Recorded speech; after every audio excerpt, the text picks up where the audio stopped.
Well, I'm going to shut the door just to make whoever comes in late feel awkward. We can lock it. Am I? No, maybe not. There we go. Just for sound. So I don't know if everybody in here knows me. I'm assuming a good majority of people do. If you don't, my name is Mark Hoffman. I teach in the illustration program. Thank you, Catherine, for asking me to do this. I'm going to do a similar presentation somewhat.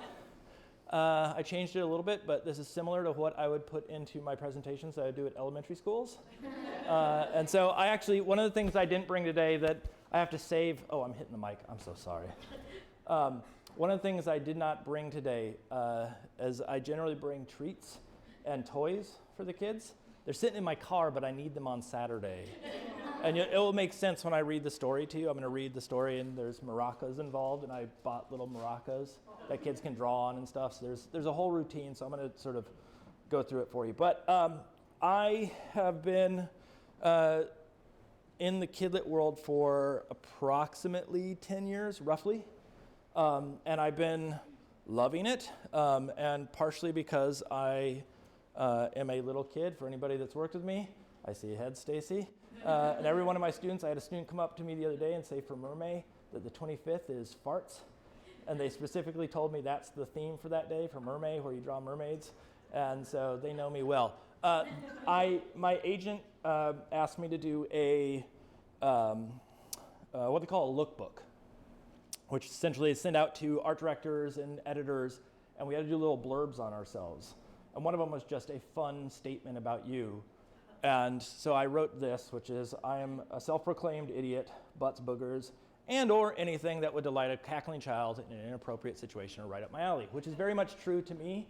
There have been meetings, faculty meetings, where the president, and Brian, you're gonna get it too, if you say that we do that in our blah, blah, blah, I will lean over to the person and go, they said doo-doo. So I am not the brightest person in the world, and this will make sense as we go along. So, once upon a time, this is little me.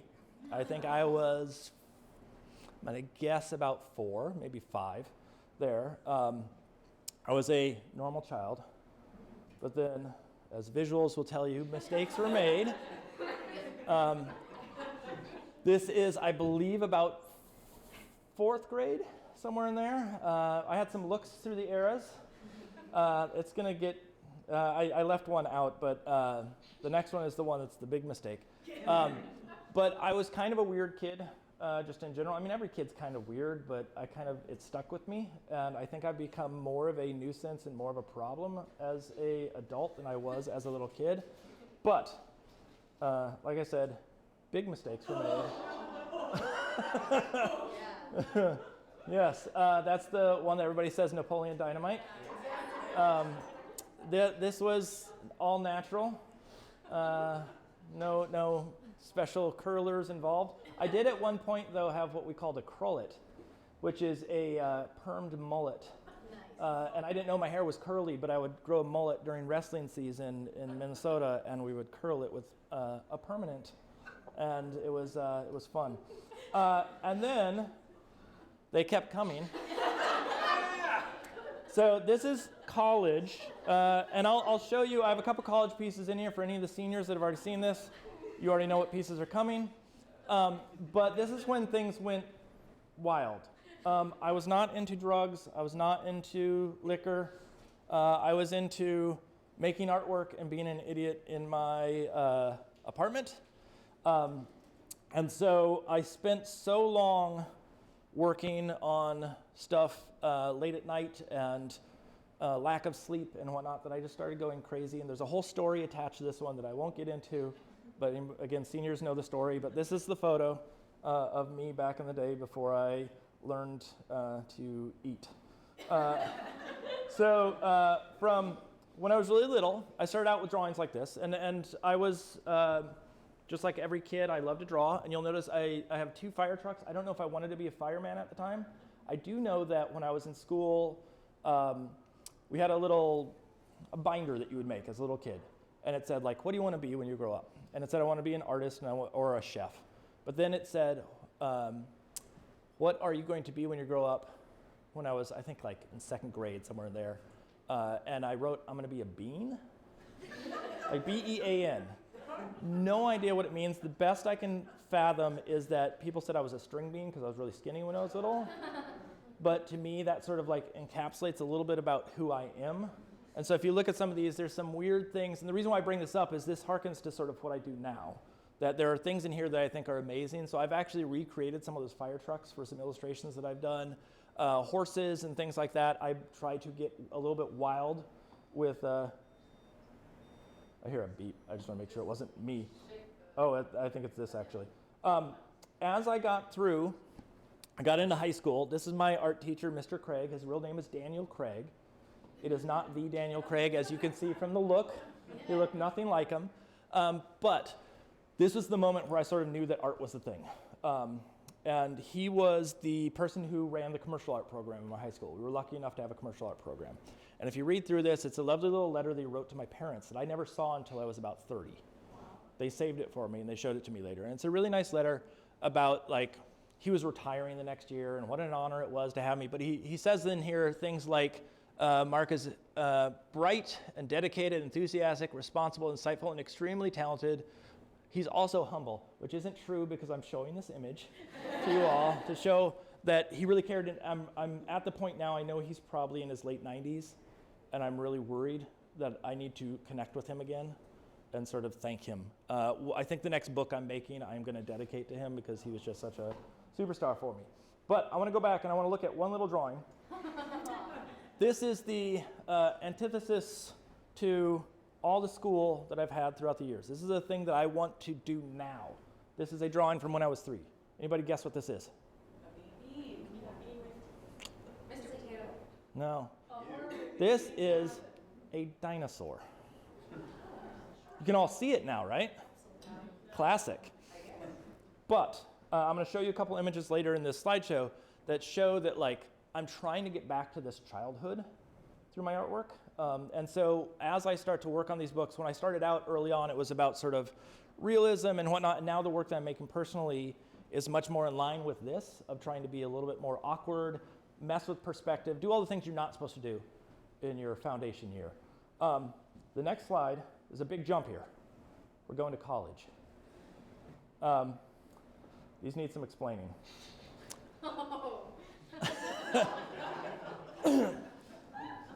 The piece on the left is when I knew I wanted to get into kids' books. This is a retelling of Goldilocks and the Three Bears. It was The Raisin and the Robots. No retweak of the story of any sort. Someone asked in class the other day, like, was the raisin trying to get to the porridge or something? No, it was just a raisin. I thought a raisin was funny. And I thought robots, I liked robots. The one on the right I did for a class. Why is it off center? It is really off center. The one on the right was something I put in my senior show. Yes, that was the work that I was doing in my senior year. It looked like that. That was nonsense. I have no idea why I did it. I don't know what any of it means. But I use it as an example for students to basically say, hey, guess what?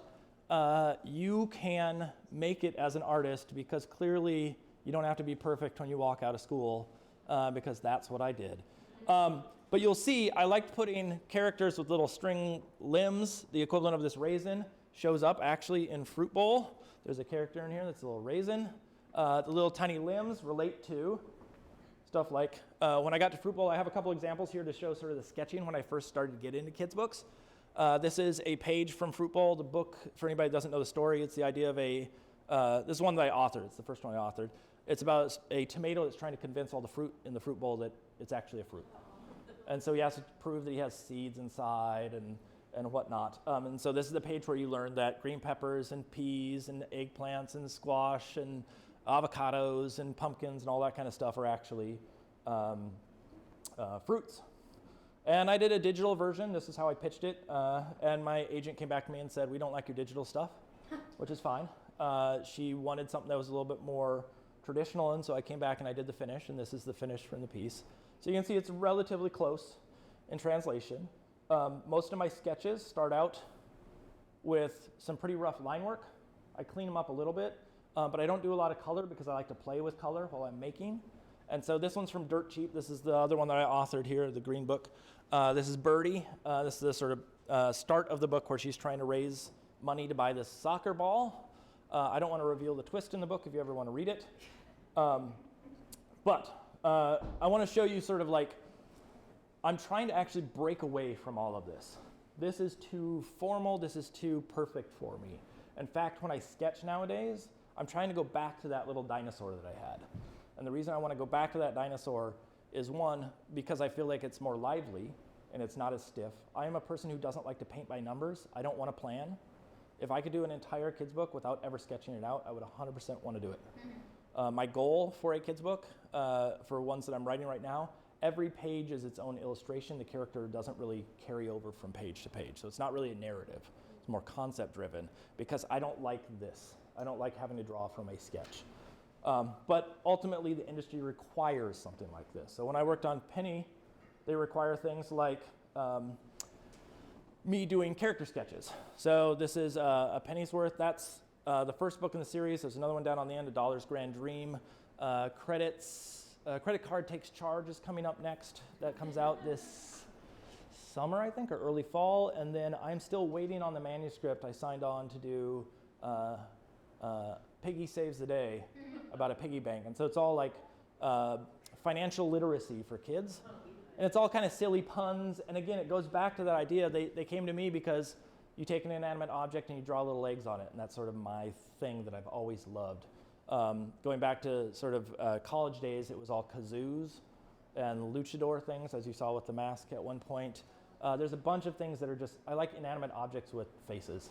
The sad part about this one, give anybody an insight, and then I'll get to the book here that we're going to read today, but sad part about this one is the editor on this one really loved it, art director really loved it. The publisher came to me and said, okay, it's a penny, the character's name is Penny, but they wanted Abraham Lincoln's face on it.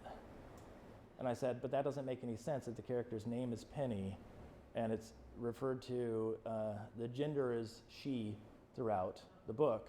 And they said, well, why don't you just draw your face on top of Abraham Lincoln's face? And so it would have two faces. And I was able to go back to him and I fought hard and basically fought back on the publisher. I didn't even do it, but I told them that I actually did and it looked horrible. And then they just said, fine, and they moved forward. But what's amazing, though, is this character has gone on to, we're on 4 books now. This book has probably sold better than any other book that I have because the author of this, Kimberly Smith, worked with a bank.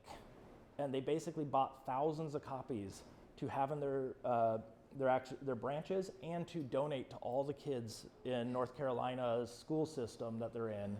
So every kid got a copy of it. And now they're doing the same with all the other books, so it's selling really, really well and has had a lot of longevity. The next slide, though, I want to talk a little bit about going back to sort of the kid-like wonder and where I am now and why I'm sort of in this place where I'm rethinking. And it's because of this turd. I use that word lovingly. That's my son, Charlie. He is 10 years old. This is from Easter when he tried to hula hoop and he has a bunch of Elvis poses. But he has sort of changed my opinion on what I want to do and the importance in what I'm doing. And what I mean by that is when I started out, it was I want to do books because I want to illustrate. I want to have fun. I want to narcissistically, I don't know if that's the right word.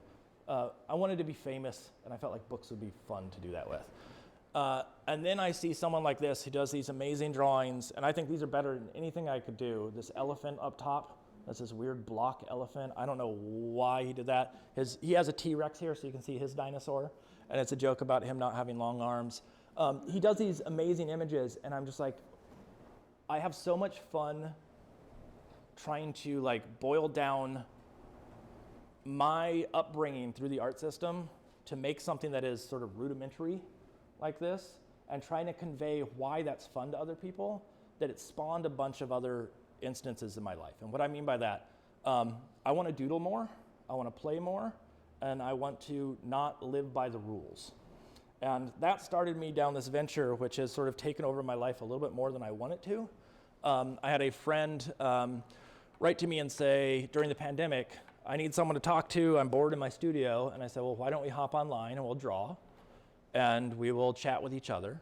And I just labeled the thing Gab and Doodle just to see what would happen. And it has become this thing wherein every week I have a Kidlit illustrator on for roughly anywhere between about 2 hours to 4 hours for them. 4 hours always for me. It's Thursday nights generally. During the summer it goes to the daytime so I can have people from Europe. But I've done over 100 of these now every Thursday. So if you hop onto my Instagram, which is Studio Hoffmann, you will see me every Thursday night. You'll see me tonight. I am going to be tired. I'm going to be worn out, but I'm going to be talking to Lydia Nichols there. Hello, it's Lydia. And it is spelt with a U for anybody that questions it.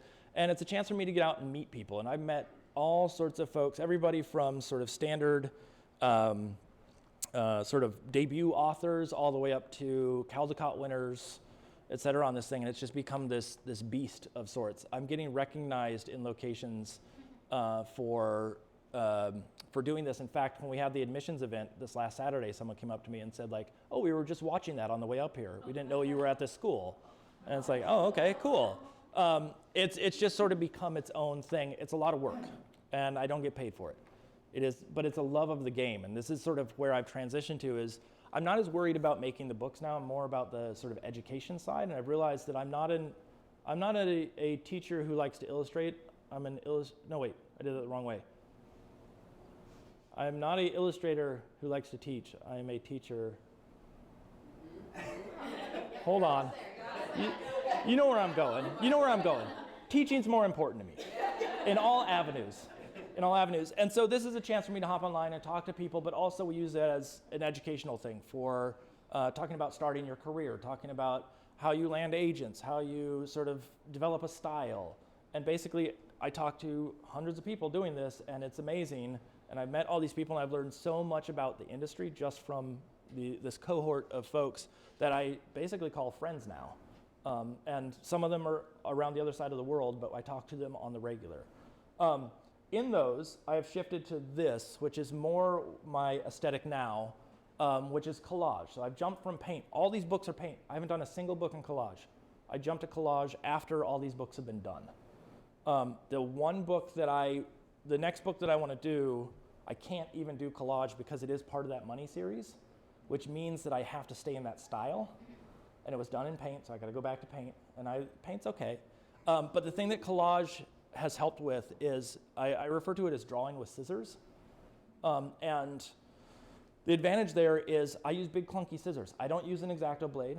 I hate using an X-Acto blade. I don't like using those little like fine scissors to get details. It's big chunky shears that I use. And it means that I end up with angles that are a little bit strange. And it means that I end up with edges that are a little funky. And so things like on the snake here, how he sort of bends at a weird angle, that's just because I stopped the cut there. And I just stuck it down. I was like, that's fun. And so I start to look at those and I start to say, like, I really enjoy those moments, like the water coming out of the fountain, the fact that it ends in this flat edge. Like I could have gone and tried to make it look like it was splashing on things, but to me, that's going back to that sort of childhood thing. If I go back and look at some of the collages that I did as a kid, or my son does as a kid, those are those moments where it's this like, how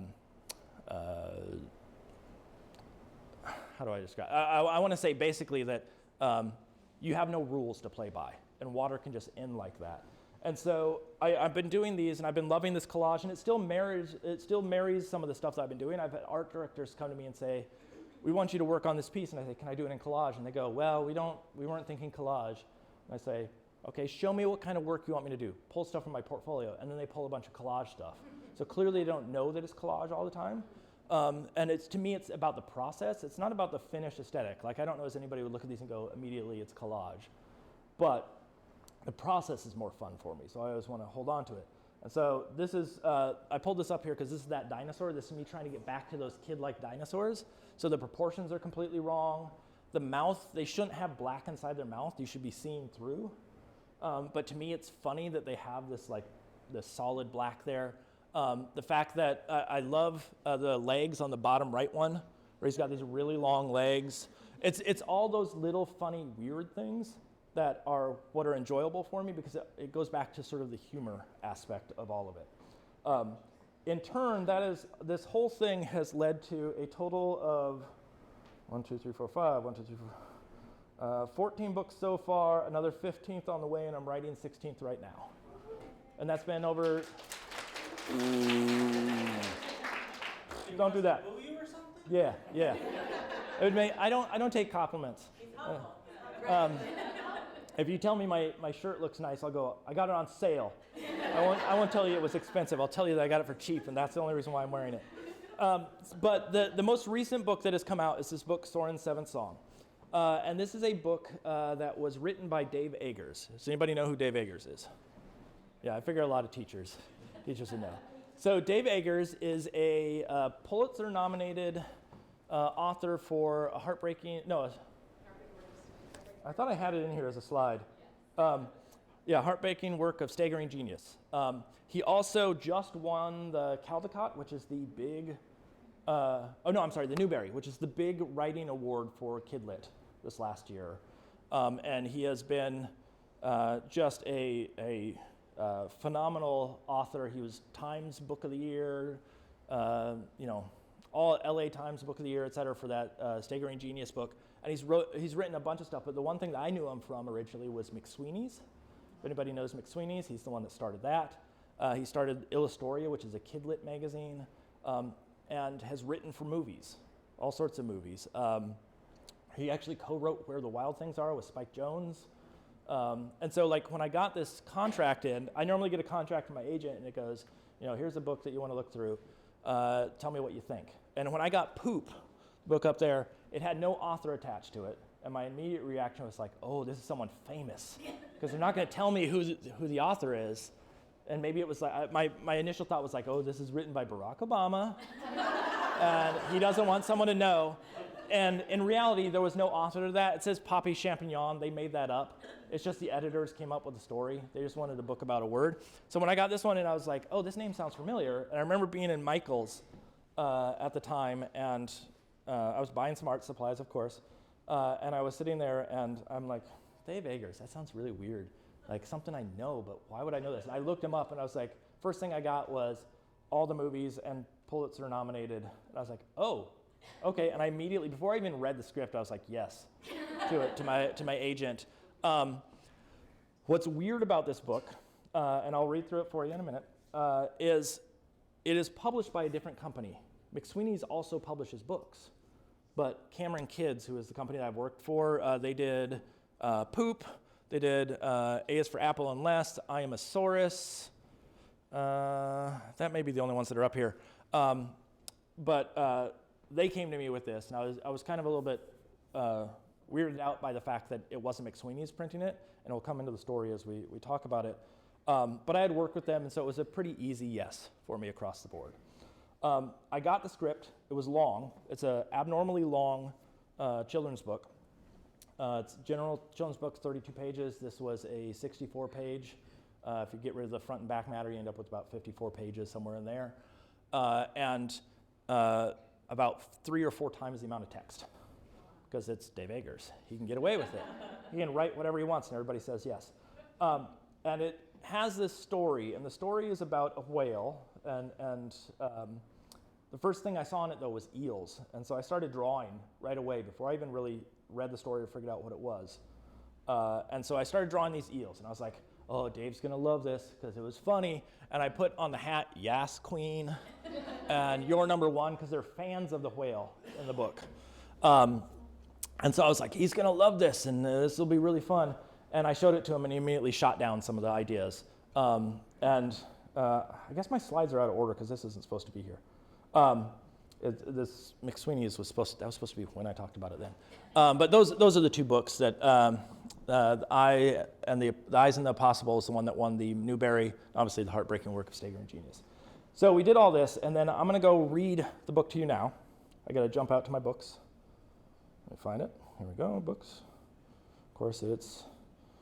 Don't look. I didn't realize they would start me at the. Here we go. So. This book is called Soren's Seventh Song. I'm going to try to read through this. Again, it's a little long-winded, but I'll try to read through it for you here. So, you may have heard of whales. They are like people, only larger, and they live in the water and do not drive cars and cannot tell time. You may have heard of one particular kind of whale called the humpback whale, which is gray and barnacled and has an extreme underbite that is hard not to notice, but rude to comment on. If you know of the humpback whale, you may know that the humpback whale is known for its singing. this part of the book is true. The male humpback whales know how to sing, and they make up songs, different songs every year. Some of these songs are very long, even 20 minutes long, and they sing them over and over and over. Scientists have proven this. Why do these whales do the singing? To impress women. Female humpback whales, that is. This is true. The male whales will sing songs and send out these songs hundreds of miles underwater, all in the hopes that a female whale will hear their song and will want to go on a whale date with the singer of that song. This is absolutely factual, but the rest of this book is made up. Not too long ago, among the humpback whales, there was a whale named Soren. He was a young whale, what we might consider a teenager, and he thought the songs sung by the male whales were the most outrageously boring songs imaginable. The songs were so slow and so long and droning, so droning. Every time he heard one of these songs, he got a splitting headache and wanted to put his huge head in a giant clam, which he often did. Soren had new ideas for songs that were not 20 minutes long, songs that did not sound like a seagull was being knelt upon. Soren wanted to make shorter, catchier songs with melodies and choruses and maybe even maracas or theremins. He had ideas, and none of them had anything to do with whale women or whale girls because he was too young to think about either. So now this is where the maracas come in. When I do the little kid things, I give them the maracas, and anytime they hear the word maracas, they have to shake the maracas. So after thinking for years about what a new kind of whale song could be, one day Soren decided to get to work. He went to a quiet corner of the sea. You wouldn't know it. It's out of the way. It's past the island the birds do their business on, and after many hours of composing and practicing, he had a song. Soren was pretty sure this is soup. The end. And so that is, like I said, it is a long book, a very long book, for a picture book. So when I got this, I was like, this thing's going to be funny. And I should play with the idea of, where is my keynote? There we go. I should play with the idea of Soren and the visuals that Soren has in the book. And so I wanted to play around with sort of a goofy look for Soren. And I will tell you, this is a strange book for me because I didn't really know visually what I wanted to do right away with him. I knew what I wanted to do with the eels. I knew what I wanted to do with like a whale down inside the clam about to throw up. I knew that I wanted pink confetti-like stuff. That's actually why they came to me, because I did the book Poop, and A is for Apple, and Les also has vomit and poop in it. And so they just said, he's the person. So I started sketching. I sketched digitally. And this one here was the initial sort of like pass that I was going to do for the entire book. I was going over to Paris for the summer. I was like, I'm going to draw on my nights when I was not doing some work while I was there. And I was like, this is going to work out. I'm going to get a bunch of the book done, and I'm going to come back and finish it. And so I did these sketches. Some of these were like, I was thinking about doing sort of a watercolor effect. I was thinking digital for the book all the way through. And I still like this because of that tail. I think that tail is a lot of fun. And I went through and I actually started that book. And so I had 4 spreads worked out, sort of. The one on the right, I was going to change the color a little bit, but I had started planning this thing out. And then I finally got back from Paris and had not done any of the work. And the book was due in a month. And so I said, I got to hunker down and I got to get this done. A normal book, something like, let's take, for example, Dirt Cheap. That takes me about 2 months, maybe 3 months to do the final artwork on. I did, and that's a 32-page book. This is a 62-page book. I did this book in 15 days. All paint. I have the originals here. If people want to see them after this, I can pull those out so people can see. It was just easy. It was something wherein like I played. It was the only time that I sort of had a sketch that was a little bit rough where I could actually just paint and not have to think about filling in numbers. And so all my paintings came out with something like this, which looked great to me, and I was very excited about it, and I handed these in, and then Dave Eggers got involved. And what I mean by that, they came back to me and said, Dave Eggers said, have fun with the color. Do whatever you want. And so I was like, okay, fine. I'm going to make the sea green sometimes. I'm going to make it red sometimes. I'm going to make it pink and then orange and all these things. And then they came back to me and said, well, it looks like there's blood in the water. And I was like, I don't know if that's the color of blood, but sure. And I wanted to do barnacles as freckles. or acne potentially, depending because it's teenager. And at one point, Soren had braces, and then we got rid of those because he doesn't have teeth. He has baleen, and so we can't put. But I did all these things, and they came back. And the problem was, Dave Eggers, a lovely person, amazing person, but the publisher allowed, because he's Dave Eggers, allowed him to nitpick. And so normally I get, with any book here, I would get just like a one email PDF with here's all the changes we need, and done. Dave Eggers, every week, I would get a thing. Can you change the color of this one thing? Can you change the eyes on this? Can you change this? So if you actually look at it, if you look at the originals on it, all the eyes are redone from this. They're totally different shapes. They're actually done digitally. The colors are shifted, so if I have that spread here, let me see if I can find it. That's him breaching, so that's somewhere in the middle here. Everything was digitally recolored to make sure that it worked for the book. But I still got to keep some of the jokes in, so like when he's writing, he's using a squid with ink to write. They originally wanted, I had paper, and they said he shouldn't have paper underneath the water, and I said, but Hans has a hat. Right? Like, what are these rules? Originally, he had a shirt and braces, and they said, like, well, he can't wear a shirt because he's a whale. And I'm like, yeah, but you want him to wear a hat. So, like, you got to pick and choose, people. And so there was a lot of back and forth. We probably did changes for about 3 months of just constant little changes. And my theory is he just had the book up in his office, and he'd walk by and just go like, I don't like that. And he'd write to them, and they'd go, oh, you're Dave Eggers. Yes, we will do that. Thank you. And so I ended up spending a long time on this. And it was frustrating. I was very angry at the end, but I actually think it's one of my favorite books now. One, because I think the story is really fun. Two, because I actually got to play. That's really what it came down to, is I really got to enjoy just messing with paint. And so like that has sort of turned into me as I work, allowing myself to make mistakes, allowing those mistakes to be part of my work, allowing me to be exploratory, where I used to be much more sort of rigid. And with the collage, has added to that. I actually have one collage here that I did for something for a book that came out. It was a piece in a collaborative thing. But I have the originals. There's stuff in here that is, let me see if I can find this one, the one with the big pink vomit. So like the underwater in this one was orange originally. This was, every single piece of vomit was hand painted. Wow. And not only was it hand painted, it was hand done. I had to go over it 3 times because it wasn't opaque enough. So I'd hit every single dot 3 times, which is a pain in the, for the little kids watching, the tuchus, the bum. But the paintings are fun. I actually enjoyed painting this one. And that's why it happened so fast, was being able to just churn these things out. I mean, I was doing 3 spreads a day kind of situation, maybe 4, which is sort of unheard of. And I've talked to people, and that is extremely fast.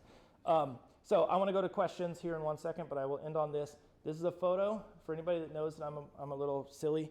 When I went into the Domestica course over in Paris, I jokingly said ahead of time, can we do a glamour shot? Anybody, those from the 80s and 90s remember just glamour shots? Some of the kids may not in the group. Glamour shots was a mall store where you'd go in and they would do a soft focus. You got one? Oh, we got to see it. You shouldn't have said that. But they, at the end, said, we'll do it. We have extra time. And so they got pantyhose and put it on the camera lens, so it got that soft focus. And they got me a beret because I said, like, are you going to put a beret on me? And they did. And so I have this photo. This is a clipping from it, but there's my little glamour shot. So we had video of me, like, turning to camera with flowers and looking over my shoulder. And it was so much fun. Like, I had so much fun doing this that all of the group that was actually filming it all went and did their own glamour shots after the fact. So we all have our own little glamour shots out there in the world. Anyways, that's the presentation. Thank you. What kind of questions we got? Stacy, in the back. If Dave Eggers comes back, are you going to do another one? I would. Yeah. I would set in the contract, because the contract did have a thing about how many revisions, but I would be very clear with this publisher. I mean, it's gotten 2 stars. For people, it sounds, for anybody that's like, shouldn't it have 5 stars? In the kid lit world, or in publishing, a star is a well-renowned book.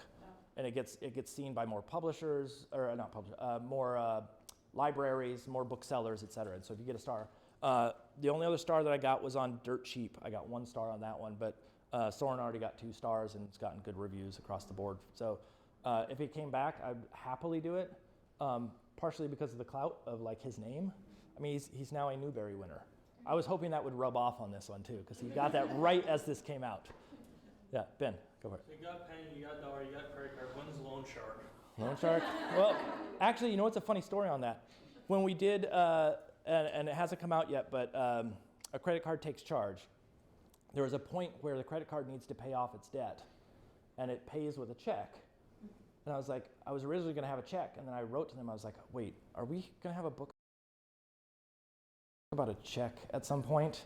And I was thinking, like, what kids use checks nowadays? Like, that's not a thing. And then they came back to me, and they're like, well, I didn't think they were going to do a credit card one. Like, little kids don't need to know a bunch about credit. It's just about, like, don't spend more than you have, basically, is the gist of the book. But so we actually left the check out of it, knowing there might be a check at some point. But I think I will not sign on if they come back with Bitcoin or anything of that sort. Like, there's a level that's too far, and I think that's why the author switched to piggy banks, is as they ran out of ideas.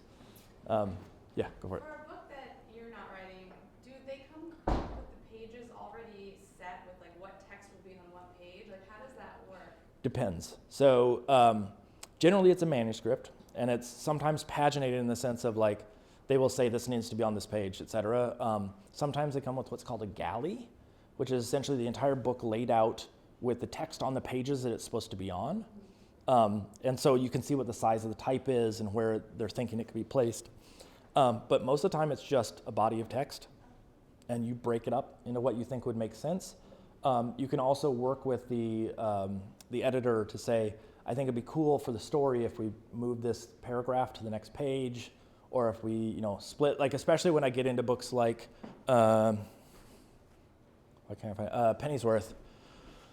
It is a book that is built around the idea of multiple time frames. There's like 3 different things going on in something like this. The arrives with the quarter here. The quarter goes in the slot and then comes out of the slot, or the penny comes out of the slot because it didn't get accepted by the arcade machine. And so there's moments, and so like they gave me this body of text, and I had to figure out what order to put it in to make sure that it read in the right way as you went through, and that it, like when they gave me this, I was like, this is too much text for a book as well. But there's always multiple moments, so I had the leeway to be able to play with it a little bit in a book like this. But then there's other ones like something like Darwin here. This one, because it's part of a series, this one has like 60 or something like that in the series. Rule of thumb is your text had to go in one of the 4 corners. You can do anything other than that. And partially because this book gets translated, this one a few of these have been translated, but this one has been translated, I'm gonna guess like 10 times in different languages. And so I get copies of them, and I don't know what they say besides trying to guess based on this. But that way they can keep the translation consistent in location. They don't have to worry about text sort of going a different direction. So they gave this to me with like, here's the body of text, it needs to fit in this corner, and go with it. So I don't know if that answered, but. Yeah, no, I always, because, for like Soren's on you, there's one page where like the text is over like a large group of a whale. I always think that. I read a ton of kids' books with my kids. I absolutely hate what we call ghosting, which is where you have the image and someone didn't account for where the type's gonna go, and then they have to make a little like whited out section. Or like a ghosted image of the background and then put the type on it. Yeah. It's just someone didn't think about design beforehand. And a lot of times that is someone is a illustrator and doesn't know how they're going to deal with the type. I always ask for galleys, ask for the type first, and actually put the type in where I want it first before I draw anything. Makes sense, yeah. I saw there was another question back the way. Colleen, yeah. I love the story. I loved the experience of you reading it, and I was thinking it's kind of the perfect story for how to handle a critique or the idea of revision. Like, yep. I want to read it. And it'll never be perfect too at the end. Like, it's not the perfect song, but it's, well, my mother read it, and she reads all these books, and she buys 2 of them. One for me to sign for her, and one for her to have me sign to no one, so if it ever gets famous, she would sell it, right? She's that kind of person. And she's read all of these, and she's nice, but that one in particular, she goes, it's not my favorite book. And I was like, why? And she goes, it's just kind of repetitive. And I'm like, that's the whole point of that book, is like, it's supposed to go on a little too long. And like, it's called Soren's 7th song, not Soren's 1st song or 2nd song. And it's all in the reading too. Like, she reads the business reports, let's put it that way. And so she doesn't know the cadence. And so like, even when I read that, you'll notice like I emphasize certain things. Or like, when it's so long and so droning, like when you read to little kids, you have to hit it that way. And then it works. But in her case, she didn't read it the right way. John, what's up? Did you mention to Dave Eggers that he sounds a lot like Olive Guthrie? No. I did get to talk to him, though, on the phone. It was really cool because I'm on the call. They're like, we're going to have a call with them. Never, ever do I meet the authors beforehand, because they don't want the author to influence the illustrator as much as possible. They want to have like a mediator in between. But in this case, before I even started, it was like, we're going to have a call with Dave Eggers. And I was like, okay. And I was really nervous. And I got on the call, and there was this voice. And I was like, oh, it's Dave Eggers. That's my alarm going off? That's me. No, that's someone else's alarm going off. And I was like, oh, it's him. And I was like, oh, he sounds different than what I thought. And then I heard, oh, Dave's on the other line. I'll go get him right now. And it was his assistant. Never got his phone number, nothing of the sort. When the book came out about a month later, he wrote me and goes, oh, I should have probably done this earlier. Congratulations on the book. Good job. And that was it. He's super reclusive. Like, he will not go out and promote any of his books. He doesn't go out to do signings, anything of the sort. He's a bit of a weirdo. Hopefully he's not watching this. All right, so we need to flip the room back to a classroom. Yeah. If you have questions, I'll be here. I'm running my class. It's starting a little late, so I'll sit here. If you want to come look at those or look at originals, they're up here. And there's pizza in the hallway. And there's pizza in the hallway.